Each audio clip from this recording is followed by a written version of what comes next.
Сайн уу? Шинэ 7 хоногийн мэн. Энэ 7 хоногийн ихээр маш хөрхөө өдөрлөгт оролцсоныгоо та бас рилэр хуваалцсан. Учир нь 2 үгийн маань цэцэрлэгээс одоо Баян намар гэдэг үйл ажиллагаа болд юм ээ, нэг өдөрлөг болд юм ээ.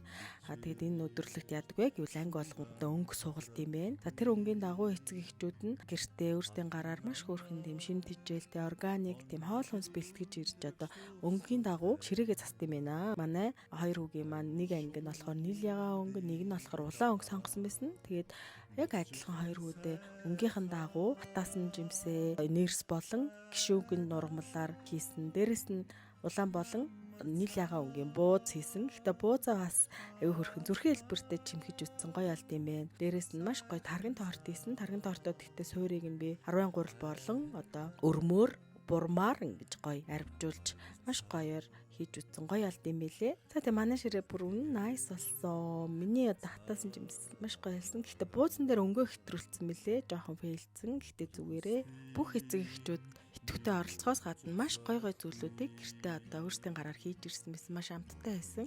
За энэ болохоор манай баг хүүгийн маань улаан ширээ байна. За дээрэс нь шар, улбар шар, ногоон гэд бусад ангиуд нэм гоё ширээ зассан байсан. За тэгээд ийм гоё өдөрлөгт орсонд үнэхээр баяртай байна. Тэгээд дараагийнхаар хэлээр уулзъя. Бай.